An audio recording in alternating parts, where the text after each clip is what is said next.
En las profundidades del Archivo Histórico de Veracruz, donde el tiempo parece haberse detenido entre legajos amarillentos y el persistente olor a papel antiguo, Mateo Hernández llevaba 15 años catalogando documentos que pocos ojos volverían a ver. Aquel viernes de noviembre de 2024, la temporada de lluvias se resistía a abandonar la costa veracruzana. Las goteras del techo colonial marcaban un ritmo constante en los baldes estratégicamente colocados por el conserje. «Mateo, encontré algo que deberías ver», dijo Elena Cortés, su compañera de archivo, interrumpiendo el silencio sepulcral de la sala. Su voz traía un matiz de inquietud inusual. Elena, historiadora de 43 años, llevaba apenas 6 meses trabajando en el archivo después de abandonar su cátedra en la Universidad Veracruzana. Mateo levantó la vista de un expediente sobre disputas territoriales de 1921 y observó cómo ella se acercaba con una carpeta de cuero desgastado entre sus manos enguantadas. Estaba catalogando la donación de la familia Montemayor. «Encontré esto dentro de un sobre sellado», explicó, mientras colocaba sobre la mesa una fotografía en sepia, sorprendentemente bien conservada para sus casi 130 años de antigüedad. La imagen mostraba a 5 jóvenes mujeres, hermanas por su evidente parecido, vestidas con elegantes trajes de la época porfiriana. Estaban dispuestas en semicírculo frente a un gran espejo ovalado con marco labrado. Sus rostros mostraban la seriedad propia de las fotografías de aquella época, cuando los tiempos de exposición exigían inmovilidad absoluta. «Mira la inscripción al reverso», sugirió Elena. Con cuidado, Mateo dio vuelta a la fotografía.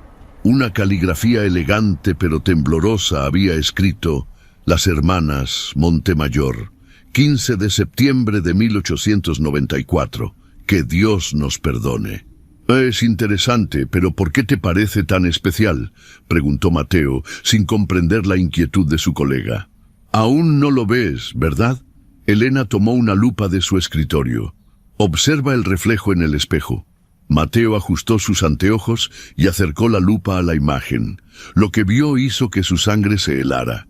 En el reflejo, donde deberían aparecer las espaldas de las 5 hermanas, se distinguían claramente 5 rostros completamente diferentes, deformados en expresiones de terror, mirando directamente a la cámara.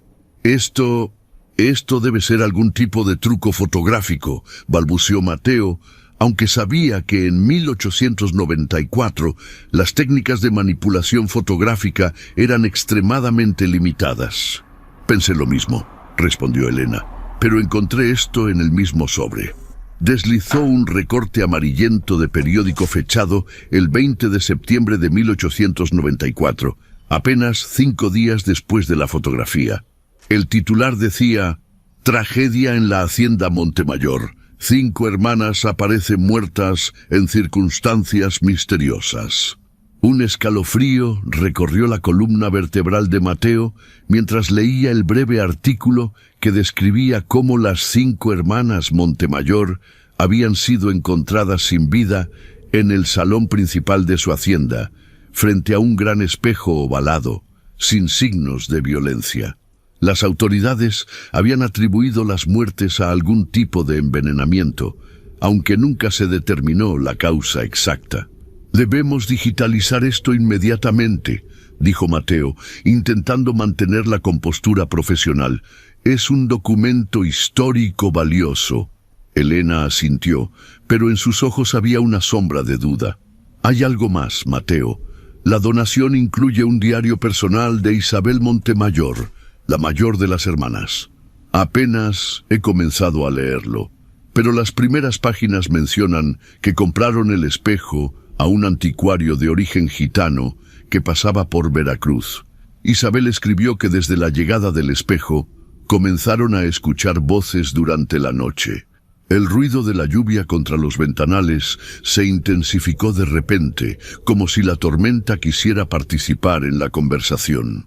Las luces parpadearon brevemente, sumiendo la sala en una momentánea penumbra. «Es solo una coincidencia», murmuró Mateo, más para tranquilizarse a sí mismo que por convicción. «Quizás», concedió Elena, «pero hay algo más perturbador». El diario menciona que el anticuario les advirtió que el espejo provenía de una casa en Ciudad de México donde había ocurrido una tragedia similar. 5 personas muertas frente al mismo espejo. Mientras hablaban, no notaron que la puerta del archivo se había abierto. El director, Rafael Domínguez, un hombre corpulento de 60 años con una poblada barba gris, los observaba desde el umbral. «Veo que encontraron la fotografía de las Montemayor», dijo con voz grave, sobresaltándolos. Esperaba que esa carpeta permaneciera en el olvido. «Notidi». Elena y Mateo intercambiaron miradas de confusión.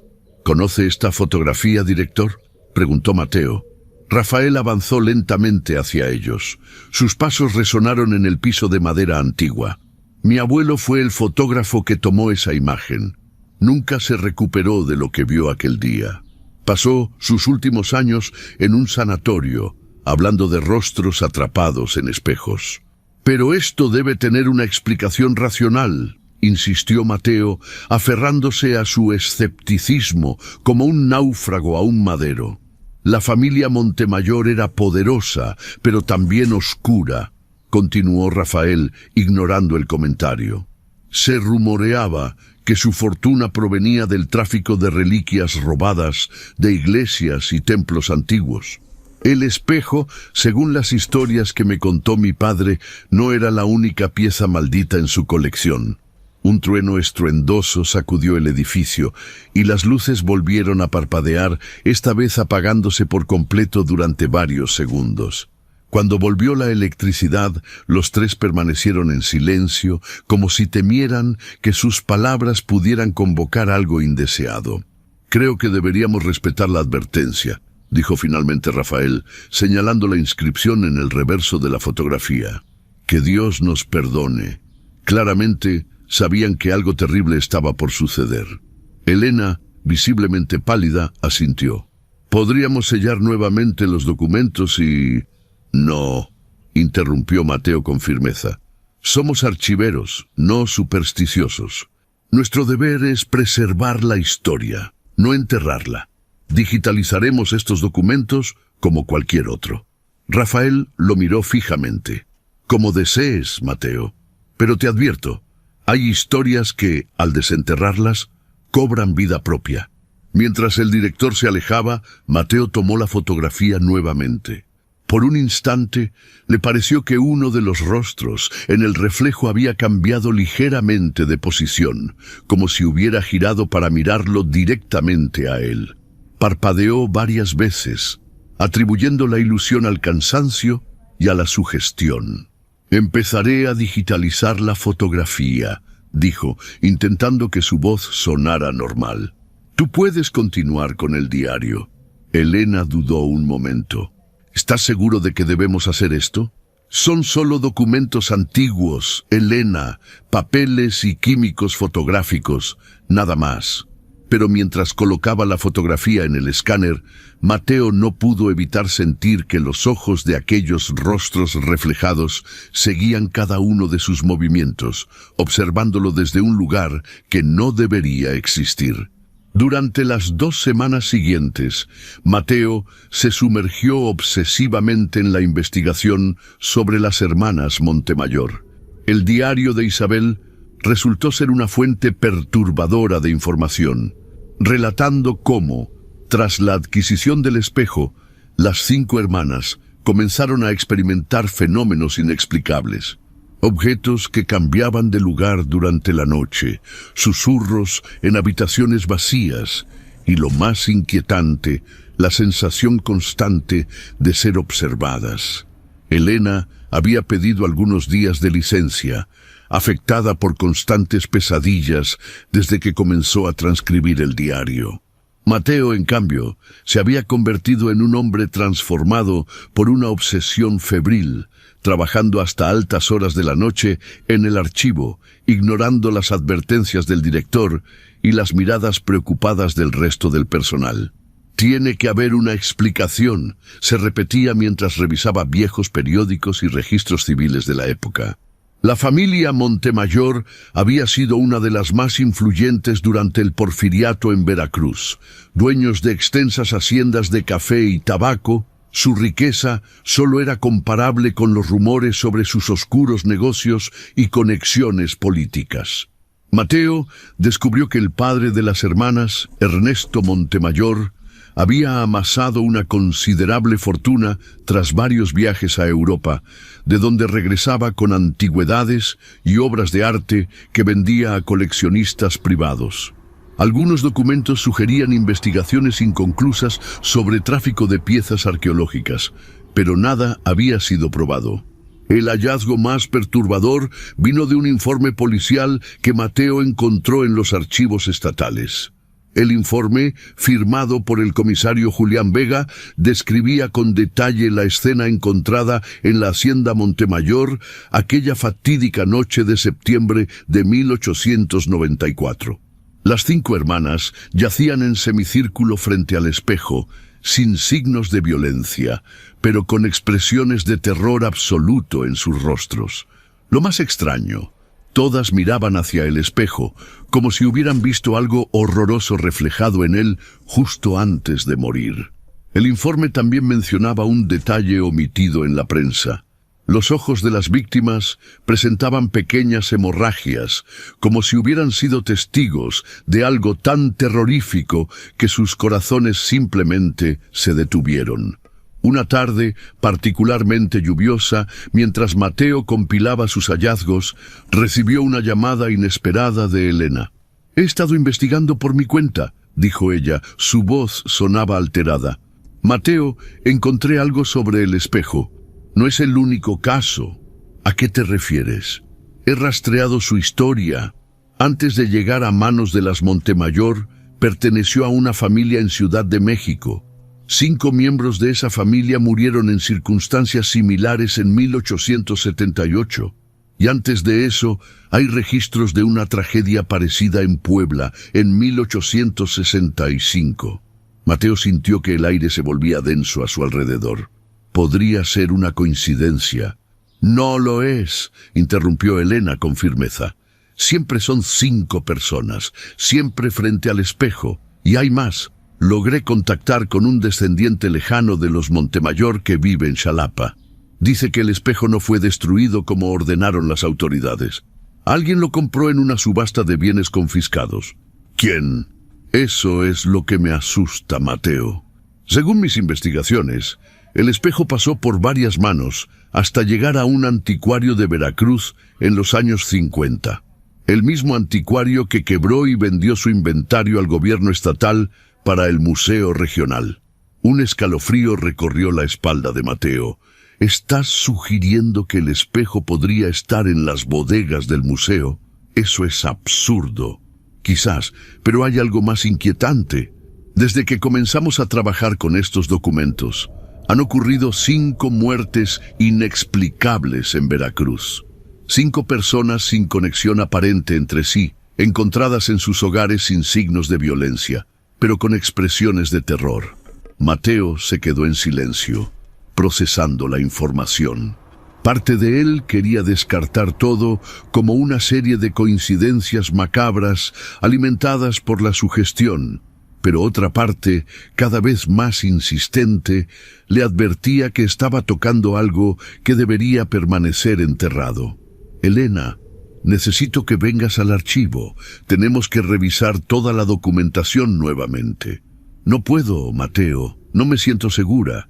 Desde que comencé a leer ese diario siento que algo me observa constantemente. Incluso ahora, mientras hablamos, tengo la sensación de que hay alguien más escuchando». La llamada se cortó abruptamente, dejando a Mateo con un nudo en el estómago. Intentó devolver la llamada varias veces, pero solo conseguía el buzón de voz. Finalmente, decidió ir personalmente a casa de Elena. El apartamento de Elena, ubicado en un edificio antiguo del centro histórico de Veracruz, estaba en penumbra cuando Mateo llegó. Llamó insistentemente a la puerta, pero no obtuvo respuesta. Un vecino, atraído por el ruido, se asomó. «Si busca a la señorita Cortés, salió hace una hora, muy alterada. Dijo algo sobre ir al museo». Mateo agradeció la información y se dirigió al Museo Regional, ubicado a pocas cuadras de allí. Para cuando llegó, la noche había caído sobre Veracruz y el museo estaba cerrado al público. Sin embargo, conocía a Javier, el guardia de seguridad, quien le permitió entrar después de explicarle que necesitaba encontrar a su colega por un asunto urgente. «La vi entrar hace un rato», confirmó Javier. Dijo que tenía autorización del director para revisar algunas piezas en la bodega. «¿La bodega del sótano?», preguntó Mateo, sintiendo cómo su pulso se aceleraba. Javier asintió. Parecía muy alterada. Le ofrecí acompañarla, pero insistió en que debía ir sola. Mateo atravesó las salas del museo a paso rápido, dirigiéndose hacia la escalera que conducía al sótano.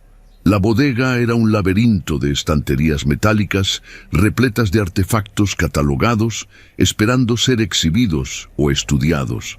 La humedad y el olor a moho creaban una atmósfera opresiva. «¿Elena?», llamó mientras avanzaba entre las estanterías iluminadas apenas por luces de emergencia. No hubo respuesta, pero creyó escuchar un ruido al fondo de la bodega. Avanzó en esa dirección, esquivando cajas y vitrinas cubiertas con lonas. Entonces la vio. Elena estaba de pie, inmóvil, frente a un objeto cubierto con una tela oscura. Sin decir palabra, extendió su mano y retiró la tela, revelando un espejo ovalado con marco labrado en oro envejecido. El mismo espejo de la fotografía. «Lo encontré», susurró Elena sin voltearse. Estaba aquí todo este tiempo, catalogado incorrectamente como espejo estilo francés, siglo XIX. Mateo se detuvo a varios metros de distancia, súbitamente temeroso de acercarse más. «Elena, aléjate de ese objeto. No sabemos si realmente está relacionado con las muertes». «Oh, lo está», respondió ella con voz extrañamente tranquila. «Mira». Cuando Elena finalmente se giró hacia él, Mateo ahogó un grito. El rostro de su colega mostraba una palidez mortal y sus ojos, inyectados en sangre, reflejaban un horror indescriptible. «Ellos están dentro, Mateo. Siempre han estado dentro. Y ahora quieren salir». Mateo retrocedió un paso. «Elena, no sé de qué estás hablando, pero necesitas alejarte de ese espejo ahora mismo». «Ya es tarde para mí», dijo ella con una sonrisa vacía. Lo miré directamente, como hicieron las hermanas Montemayor, como han hecho todos los que han muerto, pero hay algo que nadie más había descubierto. Elena extendió su mano, mostrando una antigua llave de hierro. La encontré escondida en el marco. El diario mencionaba una llave, pero nunca dijo para qué servía. Antes de que Mateo pudiera detenerla, Elena insertó la llave en una pequeña ranura casi imperceptible en el ornamentado marco del espejo. Se escuchó un chasquido metálico y por un instante la superficie reflectante del espejo pareció ondularse como agua. Elena, no, pero era demasiado tarde. Elena había girado la llave y el cristal del espejo comenzó a oscurecerse, como si una nube de tinta se extendiera desde su centro. Y en esa oscuridad, Mateo distinguió rostros, decenas, quizás cientos de rostros contorsionados en expresiones de agonía, presionando contra el cristal como si intentaran escapar. «Ahora lo entiendo», murmuró Elena, su voz cada vez más débil. «No es un espejo, nunca lo fue. Es una puerta».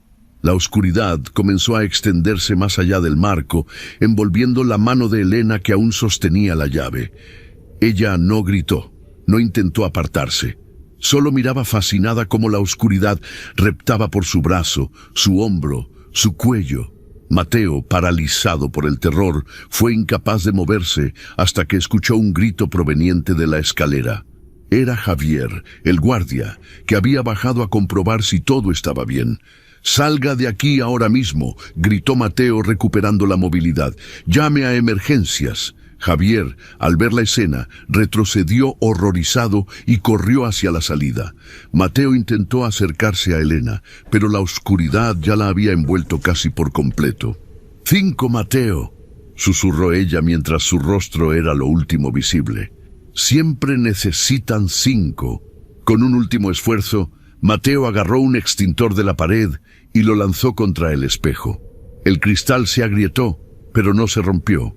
La oscuridad retrocedió momentáneamente como sorprendida por el ataque, permitiendo que Elena cayera al suelo inconsciente.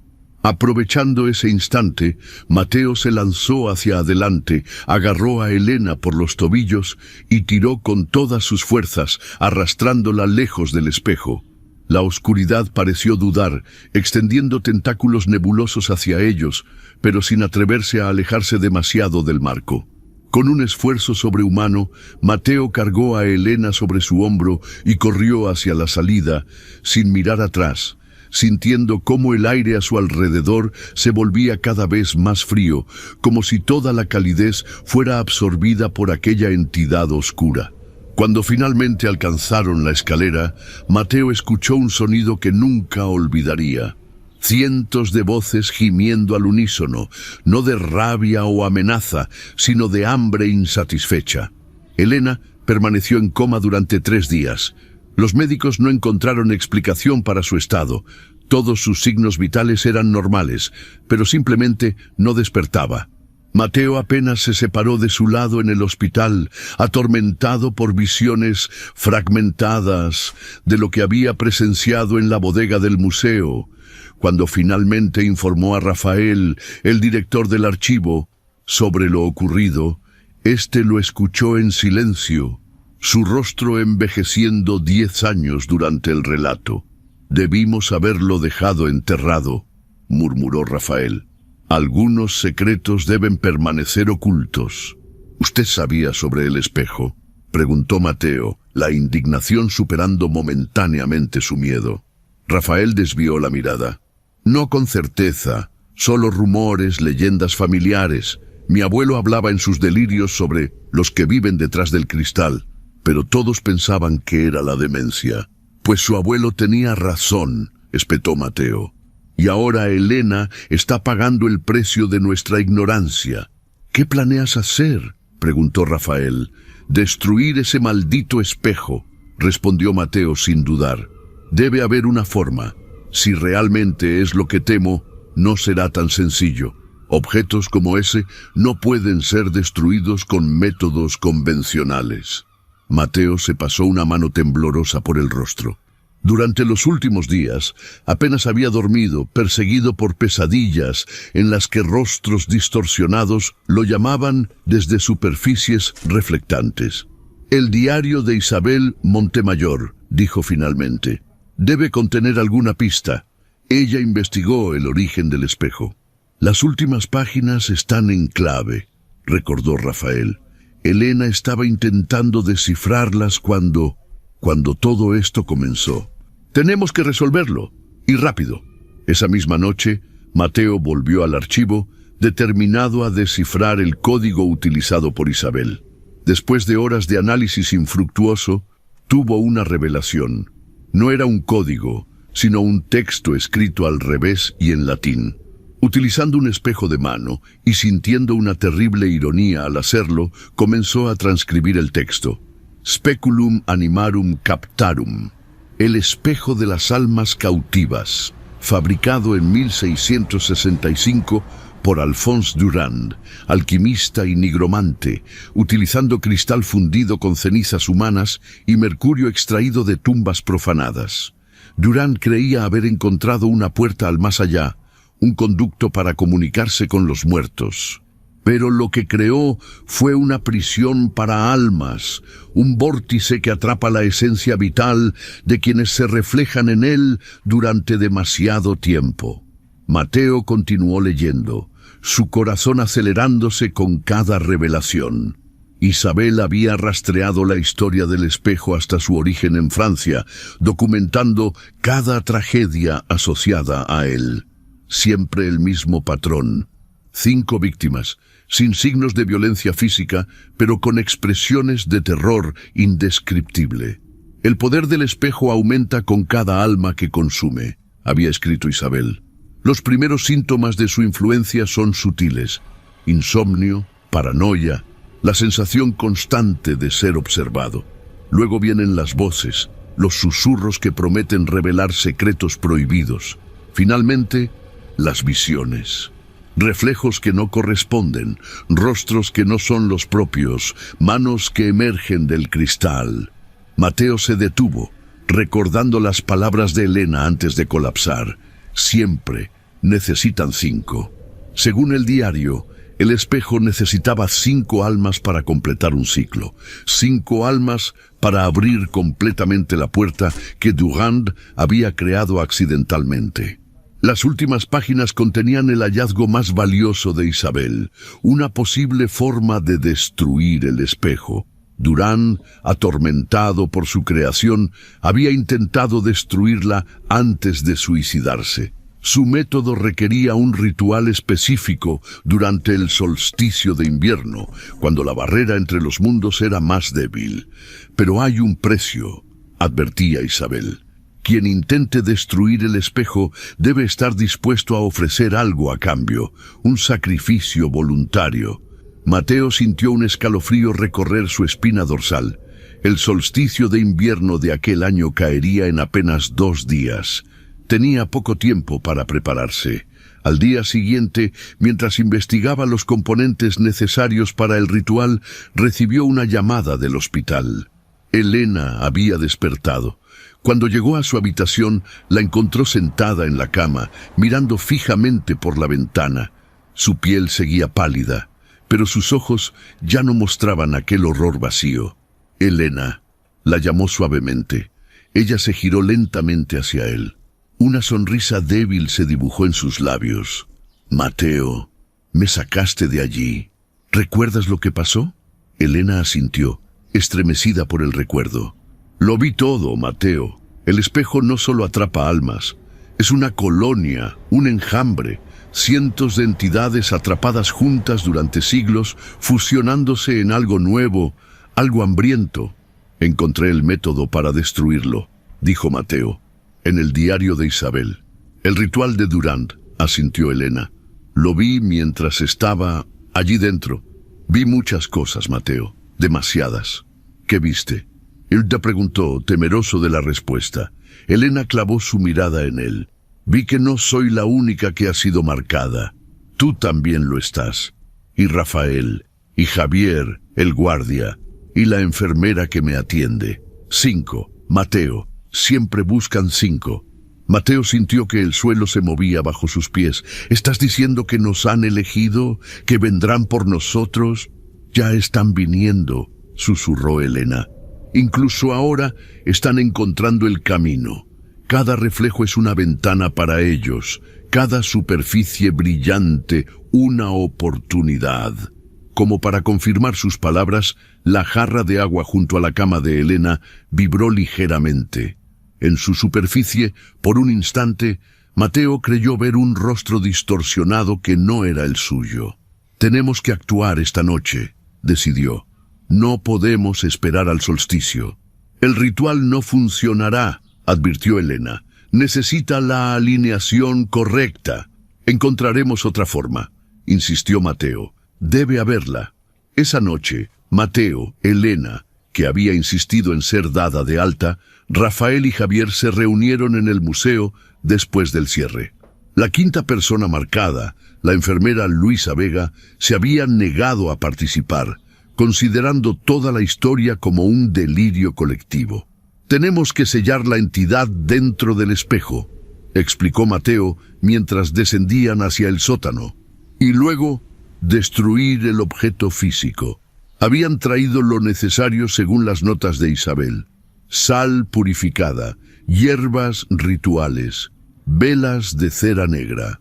Pero todos sabían que estaban improvisando, adaptando un ritual que requería condiciones específicas. La bodega parecía más fría y oscura que nunca. El espejo había sido acordonado por el personal del museo después del incidente, pero las cintas de seguridad yacían rotas en el suelo. Alguien había estado allí. «¡Miren!», señaló Javier con voz temblorosa. El espejo ya no estaba cubierto, y su superficie no reflejaba la bodega a su alrededor. En su lugar, mostraba lo que parecía ser un vasto espacio oscuro, donde formas humanas se retorcían lentamente, como suspendidas en un líquido espeso. «Está despertando completamente», murmuró Elena. «La llave...». «¿Qué llave?», preguntó Rafael. «La que usé para desbloquearlo», explicó Elena. «Debe estar por aquí». Mientras buscaban, Mateo notó algo perturbador. Las sombras de la bodega parecían moverse de forma independiente a sus fuentes, deslizándose hacia el espejo como atraídas magnéticamente. «¡Apresúrense!», urgió. Elena encontró la llave caída detrás de una estantería. «Aquí está. Si la llave lo abrió, quizás pueda cerrarlo nuevamente». «Es demasiado peligroso», objetó Mateo. «La última vez casi te consume». «No tenemos otra opción», respondió ella con firmeza. «Necesitamos cerrarlo antes de intentar destruirlo». Antes de que pudieran decidir un curso de acción, la puerta de la bodega se abrió. Era Luisa, la enfermera, con una expresión de terror en su rostro. «Los vi en cada reflejo», dijo atropelladamente. «En cada ventana, en cada charco después de la lluvia. Me están siguiendo. Somos 5 ahora», murmuró Rafael. «Justo lo que quieren». Como respondiendo a sus palabras, la superficie del espejo comenzó a ondularse violentamente. Las formas en su interior se agitaron, presionando contra el cristal como si intentaran romperlo desde dentro. «¡Inicien el ritual!», gritó Mateo. «¡Ahora!». Rápidamente formaron un círculo alrededor del espejo, cada uno sosteniendo una vela negra.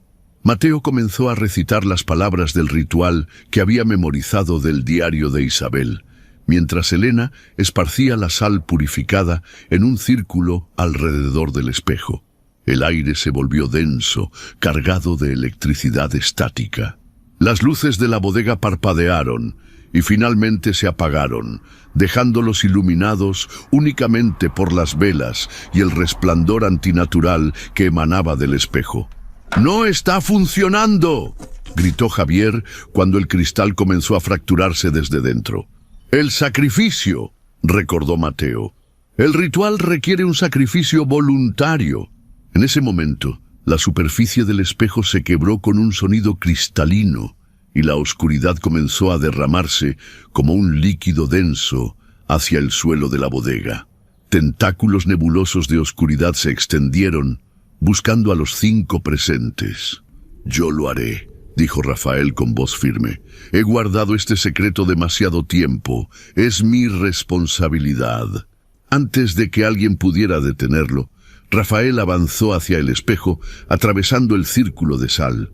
La oscuridad pareció reconocerlo, envolviéndolo como un abrazo ansioso. «¡Rafael, no!», gritó Mateo, intentando alcanzarlo. Pero Elena lo sujetó con fuerza. «Es su elección», dijo ella. «El sacrificio debe ser voluntario para funcionar». Rafael se giró hacia ellos una última vez. Su rostro, iluminado por el resplandor sobrenatural del espejo, mostraba una extraña paz. «Mi abuelo intentó advertirnos. Debí escucharlo. Continúen con el ritual». Con esas palabras, Rafael introdujo su mano en la superficie quebrada del espejo. No hubo sangre. No hubo resistencia física. Su carne simplemente se fusionó con la oscuridad, como si siempre hubiera pertenecido allí.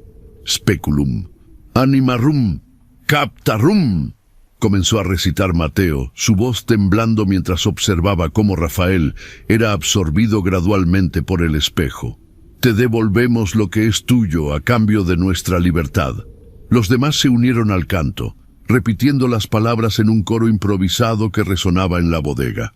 Las velas negras ardieron con llamas imposiblemente altas, proyectando sombras danzantes contra las paredes. Rafael estaba casi completamente absorbido ahora. Solo su rostro permanecía visible, fusionándose con la superficie del espejo. Sus ojos, repentinamente lúcidos y brillantes, se fijaron en Mateo.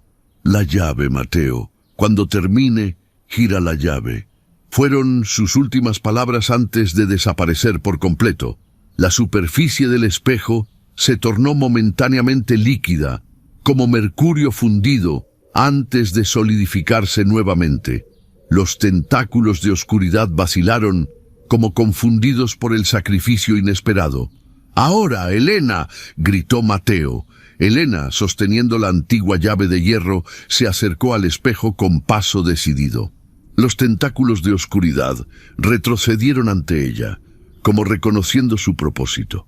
Con movimientos precisos, insertó la llave en la ranura del marco y la giró en sentido contrario al de las agujas del reloj. El efecto fue inmediato y dramático. La oscuridad comenzó a retraerse, siendo absorbida nuevamente por el espejo. El cristal, que se había fracturado, empezó a repararse, los fragmentos volviendo a su lugar como atraídos magnéticamente. Por un instante, en la superficie del espejo, apareció el rostro de Rafael. No mostraba dolor o miedo, sino una expresión de asombro, como si estuviera presenciando algo más allá de la comprensión humana. Luego, su imagen se desvaneció, reemplazada por un reflejo normal de la bodega. El silencio que siguió fue absoluto. Las velas se habían extinguido, pero las luces eléctricas volvieron a parpadear, iluminando la escena con su resplandor fluorescente. ¿Funcionó?, preguntó Javier, su voz apenas un susurro. Mateo observó el espejo cautelosamente. Su superficie ahora parecía ordinaria, reflejando fielmente la bodega y sus ocupantes. Sin embargo, algo había cambiado. El marco, antes dorado y ornamentado, se había vuelto negro y carbonizado, como si hubiera sobrevivido a un incendio. «Está sellado», confirmó Elena. «Rafael lo selló desde dentro». «Eso significa que él está», comenzó a preguntar Luisa. «Atrapado», completó Mateo. «Se sacrificó para contener lo que sea que habita ahí dentro. Pero no está destruido», señaló Javier. «¿Qué hacemos ahora con él?». Mateo reflexionó un momento. «Tenemos que asegurarnos de que nadie vuelva a abrirlo y de que permanezca oculto». «Conozco un lugar», dijo Elena después de un largo silencio. «Mi familia tiene una antigua capilla abandonada en una propiedad rural cerca de Orizaba. Está construida sobre ruinas prehispánicas. Los lugareños la evitan, creen que está maldita». «Un lugar maldito para un objeto maldito», murmuró Mateo. «Parece apropiado». Esa misma noche, los 4 sobrevivientes transportaron el espejo cuidadosamente envuelto en telas negras hasta la camioneta de Javier. El viaje hacia Orizaba transcurrió en un silencio sepulcral, cada uno perdido en sus propios pensamientos, procesando lo que habían presenciado. La capilla resultó ser una estructura de piedra semiderruida, parcialmente cubierta por la vegetación selvática. A pesar de su estado de abandono, las paredes eran sólidas y la cripta bajo el altar permanecía intacta. «Nadie ha entrado aquí en décadas», explicó Elena, mientras descendían por estrechos escalones de piedra hacia la oscuridad de la cripta. «Mi abuelo selló la entrada después de que varios niños del pueblo cercano afirmaran ver figuras extrañas rezando aquí durante las noches de luna nueva». La cripta era pequeña, pero sorprendentemente seca. Nichos vacíos en las paredes sugerían que alguna vez había albergado restos humanos, probablemente trasladados cuando la capilla fue abandonada. «Aquí», indicó Mateo, señalando un nicho particularmente profundo. «Lo sellaremos con cemento y piedras». Trabajaron hasta el amanecer, asegurando el espejo en el nicho y sellándolo con materiales que habían traído. Cuando terminaron, el nicho era indistinguible de la pared de piedra que lo rodeaba. «Deberíamos marcar este lugar», sugirió Luisa. Una advertencia para futuros visitantes. No, respondió Mateo firmemente. Cualquier marca solo atraería curiosos. Es mejor que se olvide completamente. ¿Y los documentos?, preguntó Javier. La fotografía, el diario. Los destruiremos, decidió Mateo. Todos ellos. Nadie debe saber sobre esto. Cuando finalmente emergieron de la cripta, el sol de la mañana bañaba el claro donde se encontraba la capilla. El contraste entre la oscuridad que habían enfrentado y la claridad del nuevo día resultaba casi doloroso. ¿Realmente creen que esto ha terminado?, y preguntó Luisa mientras observaban la entrada de la cripta, ahora también sellada con piedras y cemento. No lo sé, respondió Mateo honestamente, pero hemos hecho todo lo que podíamos. En el viaje de regreso a Veracruz, decidieron qué historia contarían sobre la desaparición de Rafael. Un accidente durante la exploración de una cueva cercana parecía la explicación más creíble. Nadie cuestionaría demasiado la ausencia de un cuerpo en las profundidades inexploradas de una cueva inundada. 3 semanas después, el Archivo Histórico de Veracruz había vuelto a su rutina habitual. Mateo fue nombrado director interino y Elena volvió a sus labores de catalogación, aunque ahora evitaba trabajar sola o después del atardecer. Javier había pedido su traslado a otro museo, y Luisa había decidido cambiar de hospital, buscando alejarse de los recuerdos de aquella noche. Una tarde lluviosa, mientras Mateo organizaba algunos documentos en la oficina que antes pertenecía a Rafael, Elena entró con expresión preocupada. «Encontré esto en mi casillero», dijo, mostrándole un sobre manila sin remitente. Dentro había una fotografía antigua, no la fotografía de las hermanas Montemayor, sino una diferente, también en sepia. Mostraba a Rafael de joven, junto a un hombre mayor que Mateo supuso sería su abuelo, el fotógrafo. Ambos estaban de pie frente a un espejo ovalado con marco ornamentado. Al reverso, con letra temblorosa que Mateo reconoció como la de Rafael, había una nota fechada 3 días antes de los eventos en la bodega. «Si están leyendo esto, he tomado la decisión correcta. El espejo ha estado en mi familia más tiempo del que admití. Mi abuelo no solo tomó la fotografía de las Montemayor, fue él quien vendió el espejo a Ernesto Montemayor, sabiendo su naturaleza. El peso de esa culpa lo destruyó. Ahora me toca a mí corregir ese error familiar. Cuiden unos de otros y nunca, bajo ninguna circunstancia, vuelvan a la capilla. Lo que está sellado debe permanecer así para siempre. R.D.